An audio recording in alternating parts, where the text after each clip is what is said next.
Gold, trusted gold buyers. మీరు తాకట్టు పెట్టిన బంగారాన్ని విడిపించి ఈ రోజు ఉన్న మార్కెట్ ధరకు కొనబడను. అనేక సార్లు చెప్పిన ఈ తెలంగాణ రాష్ట్రంలో ఆర్యవైశ్యుల జనాభా కంటే వెలమల జనాభా చాలా తక్కువ. కానీ వాళ్ళ ఇళ్ళ నుంచి ఎంతమంది మంత్రులు ముఖ్యమంత్రులు కాగలుగుతూ ఉన్నారు, వీళ్ళ దగ్గర నుంచి ఎందుకు కాలేకపోతూ ఉన్నారు? ఈ రాష్ట్రంలో ఉన్నటువంటి బ్రాహ్మణ జనాభా కంటే వెలమల జనాభా తక్కువ. వాళ్ళకు రావాల్సిన షేర్ ఎందుకు దక్కుతలేదు? ఇప్పుడు ఈ లెక్కలు ఇవన్నీ కూడా పర్ఫెక్ట్గా మీరు చెప్పగలుగుతున్నారు, ఇవన్నీ ఉన్నాయి. కాకుండా మనకు తెలంగాణ ఉద్యమం కావచ్చు, దేశానికి స్వాతంత్ర పోరాటం కావచ్చు, శాంతియుతంగా జరిగింది, ఎక్కడ హింసాత్మకం లేదు, అహింసాయుతంగానే జరిగింది అనుకున్నప్పుడు తెలంగాణ ఉద్యమంలో ఆత్మహత్యలు, ఆత్మాహుతులు ఇలాంటివే వద్దన్న తర్వాత మీరు ఇప్పుడు అన్నమాట రక్తపాతం జరుగుతుంది. ఎందుకని? ఎవరు చేస్తారు? వాళ్ళే సృష్టిస్తారు. ఇది మా వర్గాల నుంచి వచ్చేది కాదు. నిజంగా ఈ తెలంగాణ రాష్ట్రంలో ఈ బీసీ, ఎస్సీ, ఎస్టీ వర్గాలు ఎప్పుడు హింసను కోరుకోరు. ప్రతి పోరాటంలో బలయ్యేది ఈ వర్గాలే. ప్రతి పోరాటంలో సిపాయిల తిరుగుబాటు దగ్గర నుంచి నిన్న మొన్న జరిగినటువంటి తెలంగాణ ఉద్యమం దాకా బలైందంతా వీళ్ళే. మొత్తం ఎంటైర్ తెలంగాణ ఉద్యమంలో కేసీఆర్ కుటుంబం ఇంట్లోంచి ఒక రక్తం సుక్క రాలేం కింద పడలే. మాంసం ముద్దలైపోయిందంతా వీళ్ళు పేదవాళ్ళు.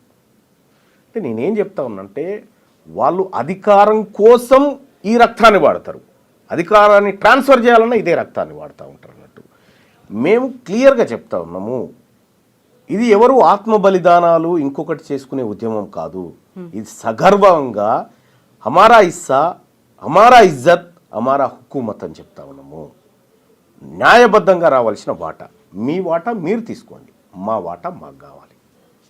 సో ఒక డిమాండ్, ఒక సరైనటువంటి డిమాండ్, న్యాయమైనటువంటి డిమాండ్, ఈ డిమాండ్ని యాక్సెప్ట్ చేయలేకపోతున్నాయా మీరన్నటువంటి ఆ పవర్ఫుల్గా కనిపిస్తున్నటువంటి కులాలు? నిజంగా రక్తపాతం అనేది వాళ్ళు చెయ్యాలి అనుకుంటే అంత ఈజీగా అవుతుందా? ఎర్ర సత్యం మహబూబ్ నగర్ ఎమ్మెల్యేగా పనిచేసినటువంటి ఎర్ర సత్యం ఒక బీసీ సామాజిక వర్గం నుంచి ఎదిగిన నేత. మహబూబ్ నగర్ జిల్లా కోర్టు కంటే ఎక్కువ ఆయన ఇంటి దగ్గర జనం కూర్చొని జరిగిన అన్యాయాలను ఏకరువు పెట్టుకొని పరిష్కార మార్గాలు కనుగొన్నారు. ఎర్ర సత్యం మహబూబ్ నగర్ పోతుందంటే ఒక్కరు కూడా అప్పర్ క్యాస్ట్లో కనీసం ఎదురుగా నిలబడడానికి సాహసం చేయలే. అటువంటి వ్యక్తిని చంపింది ఎవరండి? మాధవరెడ్డి అని కానిస్టేబుల్ని పెట్టి వీళ్ళందరూ కలిసి కుట్రబని చంపలేదా? రెండో అంశం, బెల్లి లలిత తెలంగాణలో బహుజనుల వాటా దక్కాలి, తెలంగాణ రాష్ట్రం రావాలని చెప్పి తెలంగాణ మహాసభ అని పెట్టి గట్కేసర్, భువనగిరి ప్రాంతాల్లో విస్తృతంగా ప్రచారం చేసి తెలంగాణ ఉద్యమాన్ని ప్రారంభించినటువంటి బెల్లి లలితను చంపింది ఎవరండి? వీళ్ళు కాదా అప్పర్ కాస్ట్లో? కాకపోతే మావోయిస్ట్ బ్యాక్గ్రౌండ్ ఉంది అనేది కూడా వినిపించింది కదా. విషయం ఏంటంటే దానికి ఒక కారణాన్ని వేస్తారంతే, ఒక కారణాన్ని వేస్తారంతే తప్ప కానీ వాస్తవాలు ఏందో ప్రజలకు తెలవాలి. సాంబశివుడు ఉన్నాడు, భువనగిరి నుంచి ఎమ్మెల్యేగా కంటెస్ట్ చేయబోతున్నాడు అనేటువంటి ఒక కుట్ర పన్నే కదా ఆయన హత్య చేసింది. వెనకాల నయీం ఉన్నాడు అని వినిపిస్తుంది కదా. వాళ్ళ వెనకాల నయీం అనేది కదా. నయీం అనేటువంటి వ్యక్తి ఒక రెడ్డి కోసం నయీం అయిండు, ఇంకో రెడ్డి కోసం కథమైండు. అంటే వీళ్ళందరినీ కూడా మారోజు వీరన్న భారత సంయుక్త రాష్ట్రాల సమితి అని పెట్టిండు. అమెరికా ఎట్లయితే సంయుక్త రాష్ట్రాలు ఉన్నాయో, రష్యా ఎట్లయితే సంయుక్త రాష్ట్రాలు ఉన్నాయో, భారతదేశాన్ని కూడా సంయుక్త రాష్ట్రాల సమితి అని పెట్టిండు. బీసీలందరినీ కులం అనేటువంటి కత్తికి రెండో వైపున ఉన్నటువంటి అంచుతోని కుల ఉద్యమాలను నిర్మించుకుంటూ వచ్చాను. ఆయనను పట్టబగలు ఎత్తుకపోయి చంపింది ఎవరండి? ఇట్లా కొన్ని వందలు చెప్పగలుగుతాం. అంటే ఎక్కడైతే అధికారము ఆ వర్గాల నుంచి కావాలనే డిమాండ్లు వేస్తుందో దాన్ని రక్తపాతంతోనే అణచివేసారు ఈ వర్గాలు ఇన్ని రోజులు. వాటన్నిటి వెనకాల మీరు చెప్పిందంతా వ్యక్తులు ఉన్నారా, ప్రభుత్వాలు ఉన్నాయా, పార్టీలు ఉన్నాయా, మీరు చెప్పినట్టుగా అగ్రకులాలు ఉన్నాయా? అగ్రకులాలే ఉన్నాయి. ఏం చేస్తున్నాయి ప్రభుత్వాలు, పోలీసులు? ఆ టైం ప్రభుత్వం ఎవరి చేతిలో ఉంది? ప్రభుత్వాలు మా చేతిలో ఉంటే దాని తమాషా వేరే ఉండేది. ప్రభుత్వాలు మా చేతిలో ఏం లేవే. మేము కేవలం ఓటర్లుగా ఉన్నాం కాబట్టి మేము నిస్సహాయులం. మంత్రివర్గంలో ఉన్నారు, ప్రజాప్రతినిధులుగా ఉన్నారు, వాళ్ళకి వాయిస్ లేదా? అందులో లేదు. అంటే చాలామందికి నాకు ఒక్కరికి దక్కితే చాలు మంత్రి పదవి, వీళ్ళు ఉంటేది పోతేంది నాకేంది అనేటువంటి మనస్తత్వం ఉన్నటువంటి వాళ్లకు మాత్రమే మంత్రి పదవులు ఇవ్వగలుగుతారు. వాళ్ళు పోరాటాలు చేయలేదా? నేనేమంటున్నాను, కొండా లక్ష్మణ్ బాపూజీ గారు ఉన్నారు, ఆయన కూడా మంత్రి పదవి ఇచ్చారు.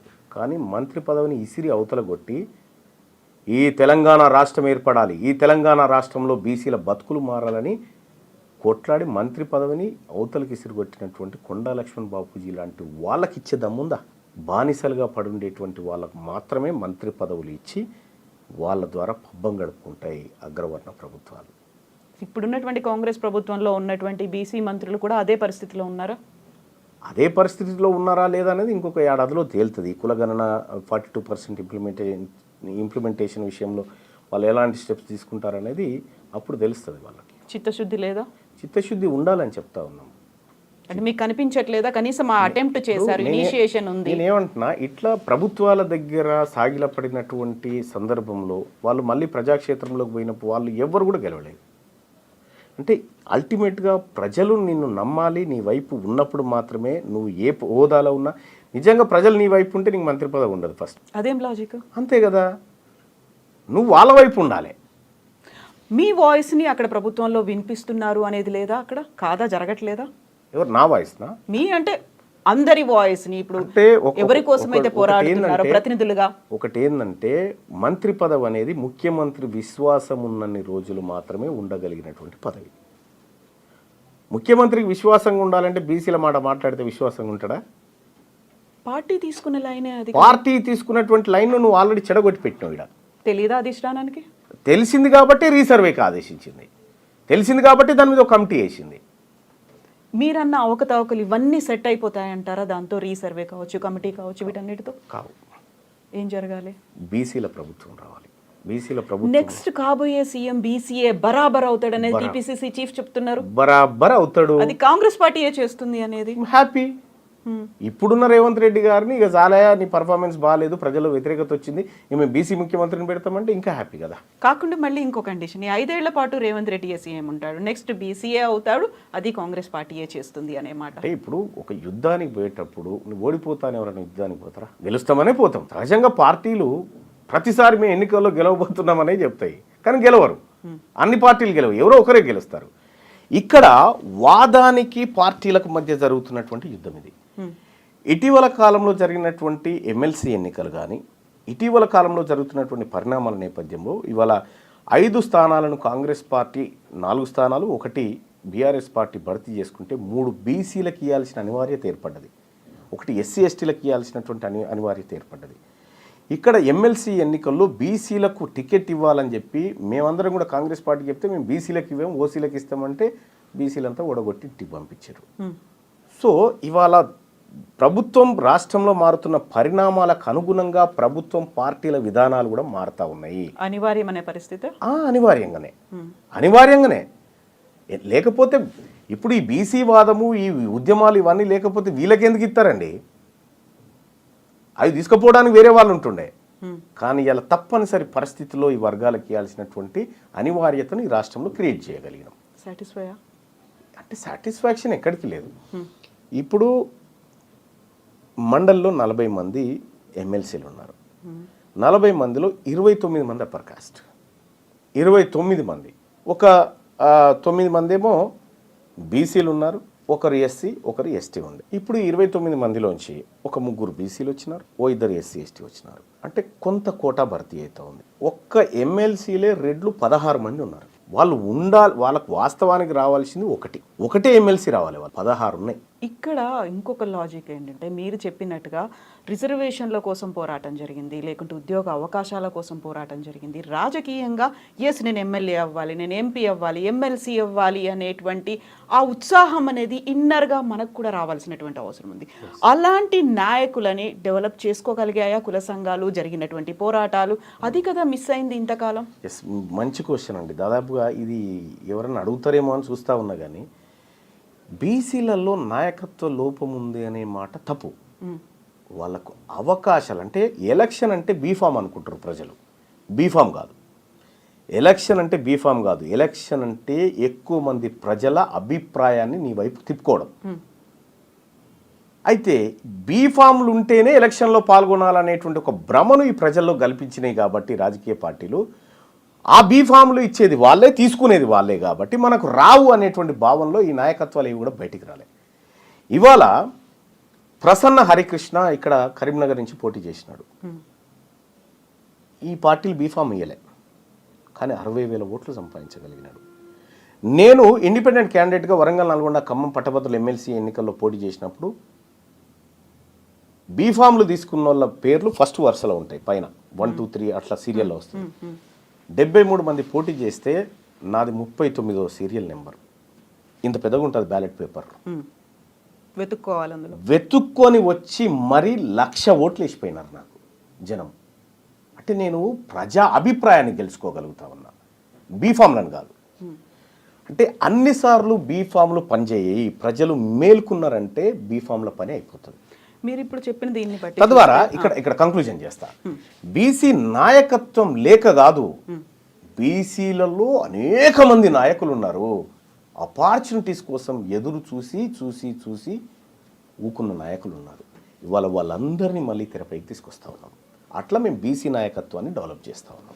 ఆపర్చునిటీస్ దొరకలేదు, ఇండిపెండెంట్గా పోటీ చేయొచ్చు కదా, వాళ్ళంతటా వాళ్ళగా అవేర్నెస్ ఉంది అంటే మీరు చెప్పినట్టుగా బీఫామ్ కాదు గెలుపొందడం అనుకున్నప్పుడు బీఫామ్ పార్టీలో ఇవ్వాలని ఏముంది, మీరు కంటెస్ట్ చేశారు. ఇప్పుడు మీరు చెప్పినటువంటి ఎగ్జాంపుల్ గతంకి ఇప్పటికీ ఒక తేడా చూడండి. నల్గొండలో పిల్లి రామరాజు యాదవ్ ఒక బీసీ, ఆయన పోటీ చేయాలంటే ఆ పార్టీలు టికెట్ ఇవ్వలే, పోయి అక్కడ కంటెస్ట్ చేసినాడు, 25,000 ఓట్లు సంపాదించినాడు. అక్కడ సూర్యాపేటలో ఒట్టి జానయ్య యాదవ్ ఉన్నాడు, ఈ పార్టీలో ఆయన బహిష్కరిస్తే ఆయన పోయి అక్కడ కంటెస్ట్ చేసి 20,000 ఓట్లు సంపాదించినాడు. అక్కడ నీలం మధు ఉన్నాడు, ఆయనకు టికెట్ తిరస్కరిస్తే ఆయన పోయి పోటీ చేస్తే 40,000 ఓట్లు సంపాదించినాడు. వీళ్ళంతా ఎవరు కంటెస్ట్ చేస్తున్న వాళ్ళే కదా. ఇట్లా కొన్ని వందల మంది ఉన్నారు. అయితే ఇక్కడే ఇంకొకటి ఏంటంటే ఇండిపెండెంట్ క్యాండిడేట్లని పార్టీలే కావాలని అక్కడ పెడతాయి అనేది, ఓట్లు చీలడానికో వ్యతిరేక ఓట్లు మా వైపు రావడానికనో, ఆ కాన్సెప్ట్ అనే దాంతోనే ఇలాంటి క్యాండిడేట్లు ఉన్నారు.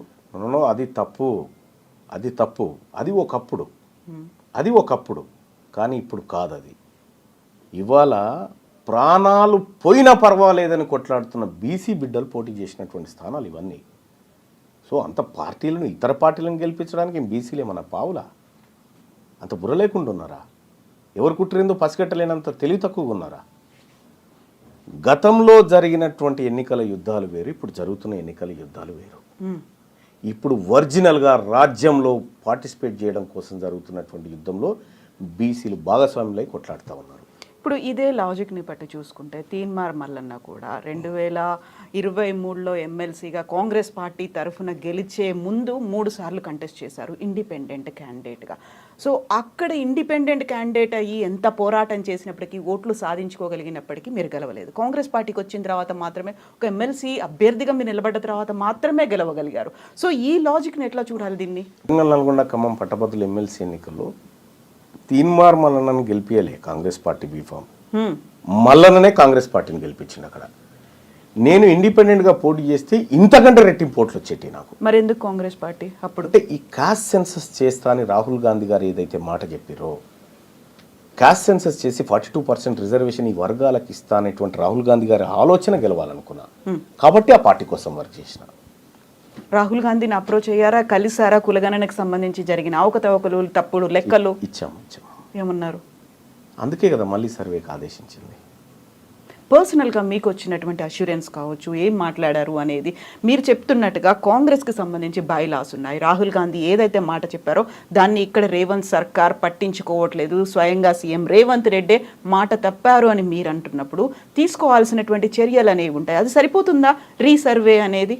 మళ్ళీ మీకు నమ్మకం ఉందా? అంటే విషయం ఏంటంటే ఇది సరిపోదు అనే విషయాన్ని కూడా మళ్ళీ పంపించాం.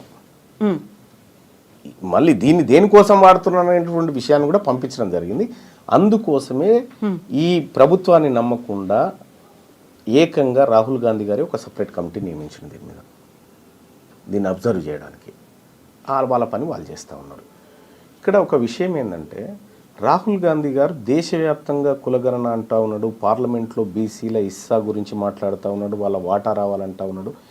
ఆయన మాట్లాడిన ప్రతిసారి ఈ తెలంగాణలో కాంగ్రెస్ పార్టీ ప్రభుత్వం ఏర్పడి డిసెంబర్ 7, 2023 ఆ రోజు నుంచి డిసెంబర్ 20 ఇప్పుడు ఫిబ్రవరి వరకు ఫిబ్రవరి వరకు రాహుల్ గాంధీ గారు అక్కడ బీసీల గురించి మాట్లాడితే ఇక్కడ లోకల్ పేపర్లో వార్త రాదు.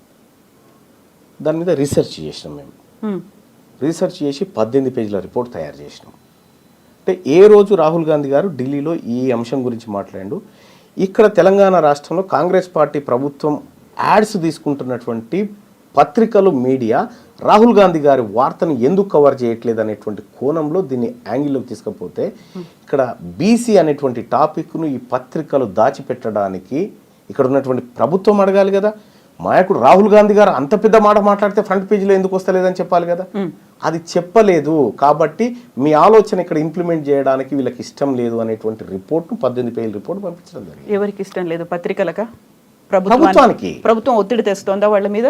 నేనేమంటున్నా, ఇప్పుడు ఒక పత్రికకు యాడ్స్ ఇచ్చినప్పుడు ప్రభుత్వం కొంత ఫేవర్ కోరుతుంది, మంచి చూపించమని లేకపోతే మా వార్తలు కవర్ చేయమని కోరుతుంది సహజంగా. ఇవ్వాలా ఇవ్వద్దు అనేది పత్రికలు ఇష్టం.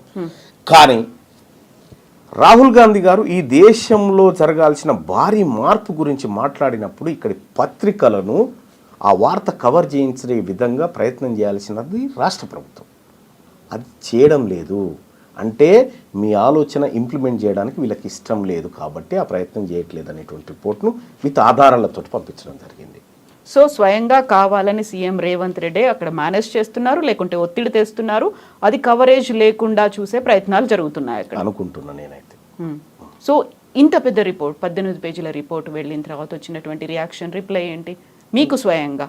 సర్వే గురించి వాళ్ళు నిజంగా మా సర్వేని చూసి షాక్ అయిపోయినారు. అంటే ఎవ్రీడే మానిటర్ చేసినాం. ఒక ఏడాది 3 నెలల కాలం పాటు ప్రతిరోజు ఈ దేశాన్ని రాహుల్ గాంధీని మానిటర్ చేసినాం. మా టీంతో మానిటర్ చేసి ఒక రీసెర్చ్ రిపోర్ట్ తయారు చేసినాం. చేసి ఇచ్చినప్పుడు నిజంగా వాళ్ళు షాక్ అయ్యారు, ఏంది ఇంత వర్క్ చేసినారా అని. అంటే విత్ డేట్స్ కూడా వేసినాం, మళ్ళీ డేట్స్ ఎవిడెన్సెస్ కూడా వేసి అవి కరెక్ట్గా తీసి పెట్టినాం అన్నట్టు. అంటే రాహుల్ గాంధీ గారి ఆలోచన ఇంప్లిమెంట్ అయితే ఈ దేశం దశ మారిపోతుంది అనేటువంటి ఒక ఆలోచన మాకుండే కాబట్టి ఎందుకు ఆయన ఆలోచన కింది స్థాయికి పోతలేదు అనేటువంటి ఒక చర్చ వచ్చినప్పుడు ఇవన్నీ మేము చేయడం జరిగింది. సో దేశం దశ దిశ మార్చాలి అనే ఆలోచన రాహుల్ గాంధీకి ఉంది, బట్ రేవంత్ రెడ్డికి రాష్ట్రం దశ దిశ మార్చాలనే ఆలోచన లేదా? ఆయన ఏవి కులగణన లెక్కలు మార్చే ఆలోచనలు ఉన్నాడు కానీ దశ దిశ మార్చే లెక్కల్లో లేడు ఆయన. ఒకవేళ దేశవ్యాప్తంగా కాంగ్రెస్ పార్టీ వస్తే లాభమే కదా వీళ్ళకి కూడా, కాంగ్రెస్ పార్టీకి, రాష్ట్ర కాంగ్రెస్కి, రేవంత్ రెడ్డికి, ప్రభుత్వానికి. నేను ఒకటి చెప్తాను మేడం, నరేంద్ర మోడీ ప్రభుత్వం బోటాబోటి మెజార్టీతో మనకు గెలవడం జరిగింది. తెలుగుదేశం పార్టీ, ఆ తర్వాత అటు ఏది ఈయన ఉన్నాడు కదా బీహార్ ముఖ్యమంత్రి నితీష్ పార్టీ, ఈ 2 పార్టీ లేకపోతే ప్రభుత్వం లేదు. తెలంగాణ రాష్ట్రంలో ఊహించని విధంగా 8 ఎంపీ సీట్లను బీజేపీ గెలుచుకోగలిగింది. అందులో ఈ 8 అప్పటికే కాంగ్రెస్ పార్టీ ప్రభుత్వం ఇక్కడ ఎస్టాబ్లిష్ అయింది. ఆ తర్వాత ఎంపీ ఎలక్షన్స్ వచ్చినాయి. ఈ ఎంపీ ఎలక్షన్లో ఈ 8 సీట్లను గనక కాంగ్రెస్ పార్టీ కట్టడి చేయగలిగితే, ఇక్కడ రేవంత్ రెడ్డి గారు కట్టడి చేయగలిగితే ఇవాళ ప్రధానమంత్రి అక్కడ ఉండే పరిస్థితి లేకుండే నరేంద్ర మోడీ గారు. ఇవాళ మీరు సిట్టింగ్ ఎంపీగా ఉన్నటువంటి మల్కాజ్గిరి నియోజకవర్గం కాంగ్రెస్ ఓడిపోయింది. మీ సొంత నియోజకవర్గంగా ఉన్నటువంటి మహబూబ్ నగర్ పార్లమెంట్ను కాంగ్రెస్ ఓడిపోయి బీజేపీ గెలిచింది. మీరు ఇన్ఛార్జిగా ఉన్నటువంటి చేవెళ్ళ పార్లమెంట్ నియోజకవర్గంలో బీజేపీ గెలిచింది. అంటే ఇట్లా మీరు ముఖ్యమంత్రిగా ఉండి మీ స్థానాలని గెలిపించలేక భారతీయ జనతా పార్టీకి 8 సీట్లు ఇవ్వడం వల్ల ఇలా ఆయన ప్రధానమంత్రిగా ఉన్నాడు. మీరు కరెక్ట్గా పనిచేస్తే రాహుల్ గాంధీ గారే వచ్చేటోడు కదా. ఎజెండా ఉందా రేవంత్ రెడ్డికి పర్సనల్గా? ఉండొచ్చు, లేకుండా ఎట్లా ఉంటారు. ఇదే ఇవాళ ఇంకా అదే కాదు, కరీంనగర్ గ్రాడ్యుయేట్ ఎమ్మెల్సీ ఎన్నికలు జరుగుతూ ఉంటే రేవంత్ రెడ్డి గారు ఎవరైనా పోతే మన అభ్యర్థి అనుకుంటే, మా అభ్యర్థి మంచోడయా, చాలా ప్రజలకు సేవ చేస్తాడు, ఇతని వల్ల మంచి జరుగుతుంది, పట్టభద్రులకు మంచి జరుగుతుంది, మీ కష్ట సుఖాల్లో అండగా ఉంటాడు, నన్ను నమ్మండి, ఇతను కోటేయండి అని చెప్పాలి. కానీ నువ్వు కరీంనగర్లో మీటింగ్ పెట్టి ఈయన గెలిచినా ఓడిపోయినా పెద్ద సంబంధం లేదని చెప్పి అక్కడ భారతీయ జనతా పార్టీ అభ్యర్థి గెలుపుకు పరోక్షంగా సహకారం చేసినట్టే కదా. సీఎం కదా, ఇంటెలిజెన్స్ రిపోర్ట్స్ అవి ఉంటాయేమో, అక్కడ బీజేపీ క్యాండిడేట్ కి మెజారిటీ వస్తుంది. అటువంటప్పుడు పోవడం దేనికి, పొయ్యి మాట చెప్పడం దేనికి? ఇప్పుడు మీ అభ్యర్థి, మీరు పెట్టుకున్న అభ్యర్థి కన్నీళ్లు పెట్టుకొని నన్ను వీళ్ళందరూ కలిసి మోసం చేసినారని చెప్పే పరిస్థితి ఎందుకు వచ్చింది? ఎక్కడైనా కూడా ఈయన గెలిచినా గెలవకపోయినా పెద్ద ప్రాబ్లం లేదని చెప్పడం అంటే ఏందన్నట్టు దాని అర్థం. నువ్వు అమ్మ పెట్టది అడుక్కోనియదన్నట్టు ఆయన సంపాదించుకున్నటువంటి సానుభూతి అంతా కుప్పగూల్చి వస్తుంది మీదకి వెళ్ళి. సిట్టింగ్ స్థానాన్ని కోల్పోవాల్సిన పరిస్థితి వచ్చింది కదా. ఇన్ని జరుగుతున్నాయి, మీరు ఒక రిపోర్ట్ ఇచ్చారు, క్యాంపెయినింగ్లో కూడా ఆయన మాట్లాడుతున్నారు, ఇవన్నీ అధిష్టానానికి తెలీదా? అందుకే అధిష్టానం తన పనిలోకి దిగింది. అందుకే మీనాక్షి నటరాజన అందుకే వాళ్ళ పనిలోకి దిగినరు. అందుకే రేవంత్ రెడ్డి గారికి కొద్దిగా ప్రాధాన్యత తగ్గించినట్టు కనిపిస్తూ ఉంది. మీనాక్షి నటరాజన్ గారు వచ్చిన తర్వాత ఈ ముఖ్యమంత్రి డామ్ డూమ్ అనేటువంటి డైలాగులు బంద్ అయిపోయినాయి. మీరు చూడండి, అబ్జర్వ్ చేయండి. అంతకుముందుకు డామ్ డూమ్ డైలాగులు ఉండే, ఇప్పుడు ఆ డైలాగులు పోయినాయి. చెక్ పెట్టే పనిలో ఉన్నారా? ఉండొచ్చు. అయితే ఇక్కడ ఒక ఇంట్రెస్టింగ్ థింగ్ ఏంటంటే, దీపాదాస్ మున్షి గారు ఉన్నప్పుడు మీకు షోకాస్ నోటీస్ వచ్చింది, మీరు దానికి రిప్లై ఇవ్వలేదు. మీనాక్షి నటరాజన్ వచ్చిన తర్వాత మాత్రమే మీకు సస్పెన్షన్ అనేది జరిగింది. అంటే దీంట్లో మీనాక్షి నటరాజన్ గారి పాత్ర ఉందని నేను అనుకోను. ఎందుకంటే మీనాక్షి నటరాజన్ గారి గురించి నాకు తెలుసు. ఆమె నాకు పరిచయస్తురాలు. ఆమె నేను కలిసి క్యాంపెయినింగ్ చేసినటువంటి వాళ్ళం. ఆమె సిన్సియర్ కాంగ్రెస్ పార్టీ కార్యకర్త. అయితే దీపాదాస్ మున్షి గారు ఉన్నప్పుడు షోకాస్ నోటీస్ ఇచ్చినప్పుడు కూడా మున్షి గారు నాకు చెప్పినారు ఏమనంటే, మల్లన్నజీ ఐసా లేలో బాస్ అన్నది. అంతే, లేలో బాస్ జవాబు నైదేనా అన్నారా? సరే, ఆమె చెప్పాల్సింది చెప్పి. ఆ తర్వాత మీనాక్షి నటరాజన్ గారు ఆమె వచ్చిన తర్వాత నేను కూడా మాట్లాడడం జరిగింది అన్నారు. రేవంత్ రెడ్డి గారు కరీంనగర్ బహిరంగ సభకు హెలికాప్టర్లో పోతున్న సందర్భంలో కారు ఎక్కుతూ మహేష్ కుమార్ గౌడ్ గారిని, అన్న మీరు 2-3 రోజులలో సస్పెండ్ చేయాల్సిందే, నువ్వు ఏం చేస్తావో నాకు తెలియదు అనేటువంటి ఒత్తిడి తేవడం జరిగింది. నాతో మాట్లాడాల్సిన వాళ్ళు మాట్లాడి, ఆయన పాపం మహేష్ కుమార్ గౌడ్ గారు కూడా మల్లన్న వెనుక బీసీలు ఉన్నారు, బీసీలో చెడ్డ పేరు వస్తుంది, ఇప్పటికే బీసీలో బదనామైనం అనేటువంటి ఎంత ప్రయత్నం చేసినా ఈయన వినలే. ఆయన కూడా బీసీ బిడ్డే కదా. ఈయన రేవంత్ రెడ్డి గారు వినలే. మహేష్ కుమార్ గౌడ్ బీసీ బిడ్డే కదా, కావాలని ఆయన ఆ పని చేశారా? ఆయన నేను చెప్తున్నాగా, మహేష్ కుమార్ గౌడ్ గారిది ఇంత కూడా మిస్టేక్ ఉండదు దాంట్లో, ఆయనది ఉండదు. ఈయన కావాలని ఒత్తిడి చేసి చిన్నారెడ్డి గారితో చేయించిండు. మీనాక్షి గారికి తెలియదా? మరి తెలుసు, అందరికి తెలుసు. నిజంగా మీరు పోరాడుతోంది కాంగ్రెస్ బైలాస్ లో ఏముందో దానికోసం, రాహుల్ గాంధీ ఏం చెప్పారో దానికోసం. ఇక్కడ రాష్ట్ర ప్రభుత్వం లేకుంటే రాష్ట్ర పార్టీ ఒక నిర్ణయం తీసుకుంది, అది వ్యతిరేకంగా ఉంది అని తనకు తెలిసినప్పుడు తను ఎందుకు అబ్జెక్ట్ చేయలేదు, ఎందుకు ఆపలేదు మీనాక్షి గారు? అంటే ఏదంటున్నారు? సస్పెన్షన్ కి సంబంధించి. సస్పెన్షన్ అనేది చాలా చిన్న విషయం, మీరు అర్థం చేసుకోండి. తీన్మార్ మల్లన్న సస్పెన్షన్ ప్రమోషన్ కాదు ఇక్కడ పంచాయతీ. ఇక్కడ పంచాయతీ సర్వేకు సంబంధించిన లెక్కల పంచాయతీది. ఇప్పుడు నన్ను సస్పెండ్ చేసినా గంతే, చేయకపోయినా గంతే. కాకపోతే దీనికి అంతా లింక్ ఇంటర్నల్ గా ఉంది, సర్వేనే కాబట్టి. సర్వే పంచాయతీది. ఈ వర్గాల నుంచి మేము ఏదో లెక్క చేసి చెప్తామయా, నువ్వు విని ఆడు ఉండాలి, నువ్వు ఎట్లా మాట్లాడుతావు ఇదంతా అనేటువంటి అజంప్షన్ చేస్తే పడి ఉండలేము కదా, పక్కాగా మాట్లాడతాం కదా. అదే మాట్లాడినాము. అది నీకు నచ్చకపోతే నేనేం చేస్తా? ఇక్కడ మల్లన్న గారు ఒక ఇంట్రెస్టింగ్ అబ్జర్వేషన్, అనాలిసిస్ ఏంటంటే, ఈ రాష్ట్ర ప్రభుత్వం ఏర్పడ్డ దగ్గర నుంచి హామీల అమలు అనేది జరగలేదు. 6 గ్యారంటీ స్కీమ్లకు సంబంధించి అడుగు ముందుకు పడట్లేదు. ఎంతసేపు అప్పులో ఊబిలో ఉన్నాము, లేకపోతే ఆర్థిక సంక్షోభంలో ఉన్నాము, ఇవన్నీ అవుతున్నాయి.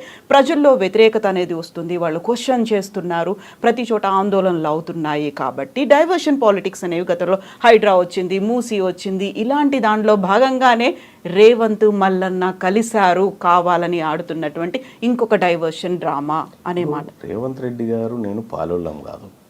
ఆయన గెట్టు పక్క పంటే నాకు గెట్టు లేదు, ఆయన ఇంటి పక్క పంటే నాకు ఇల్లు లేదు. ఆయన ఆ వర్గాల ప్రజల మేలు కోసం పనిచేస్తున్న వ్యక్తి, నేను నా ప్రజల కోసం పనిచేస్తున్నటువంటి వ్యక్తిని. రేవంత్ రెడ్డి గారు ఆడమంటే ఆడడానికి, దుంకుమంటే దుంకడానికి సర్కస్లో కోతులం కాదు మేము. మేము పక్కాగా మాకేది కావాలో దానికోసమే పోరాడుతున్నాం. సో రాష్ట్ర ప్రభుత్వానికి వచ్చిన వ్యతిరేకతను డైవర్ట్ చేయడం కోసం ముఖ్యమంత్రి గారు ఏమైనా చేస్తే చేసుకుంటుండొచ్చు, కానీ మేము పక్కా మా లైన్లోనే ఉన్నాము. మమ్మల్ని ఎవరో ఆడించాల్సిన అవసరం లేదు, ఆడిస్తే ఆడడానికి మేము సిద్ధంగా లేము. అయితే ఇప్పుడు మీరు ఏకైక ఎజెండా బీసీలకి సంబంధించి ముందుకు వెళ్ళాలి అనుకుంటున్నారు. దెన్ వాట్ అబౌట్ కాంగ్రెస్ ప్రభుత్వం ఇచ్చినటువంటి హామీలు అమలు? ప్రజలు ఎదురు చూస్తున్నారు, ఇంకా 4 ఏళ్ల పాటు పాలన కొనసాగాలి. దాని మీద పోరాటం మల్లన్న చేస్తాడా చేయరా? కరెక్ట్. ఇప్పుడు కేసీఆర్ గారి ప్రభుత్వం పైన 10 ఏళ్ల పాటు ఒక సుదీర్ఘ పోరాటం చేసి అనేక కేసులు, జైలు జీవితాలు, ఎన్నో ధ్వంసాలు విధ్వంసాలు ఎన్నో జరిగాయి. ఆ రోజు ఉన్నటువంటి ప్రతిపక్షము తన పాత్రను పక్కడబందీగా నిర్వహించి ఉంటే ఆ పని నేను చేయాల్సింది కాదు, ఆ పోరాటం అనేది నేను చేయాల్సింది కాదు. ఆ రోజు ప్రతిపక్షంలో ఉన్న రేవంత్ రెడ్డి గారు చేయాల్సిన పని. ఆయన చెద్దరు కప్పుకొని పడుకుండాలి. మేము జైళ్ళు, కొట్లాటలు, దాడులు ఇవన్నీ మేము ఎదుర్కొన్నాం. మీరు చేయాల్సిన బాధ్యత, మీరు బాధ్యత నుంచి తప్పుకున్నప్పుడు ఆ పాత్రలో ఉన్నా నేను. ఇవాళ మీరు అమలు చేస్తానన్నటువంటి 6 గ్యారంటీలు ఏవైతే ఉన్నాయో దాని మీద ఏమైనా జరిగిందంటే ఆ ప్రతిపక్షం ఫెయిల్ అయినప్పుడు నేను అడ్డు దిగుతా. ప్రతిపక్షం బీఆర్ఎస్ పార్టీ ఏదైతే ఉందో వాళ్ళు అడగడంలో ఫెయిల్ అయిపోతే, వాళ్ళు నిలదీయడంలో ఫెయిల్ అయిపోతే నేను ఆ పాత్రలోకి వస్తా. ఎంత టైం పడుతుంది? ఇప్పటికి ఆల్రెడీ 1.5 year అయ్యింది. ఇంకొకటి ఏంటంటే ఉన్నటువంటి ఆర్థిక పరిస్థితిని చూసి కూడా కొంత మాట్లాడాలి. సరే, రేవంత్ రెడ్డి గారు డామ్ డూమ్ అని చాలా డైలాగులు చెప్పొచ్చు, చేస్తామని.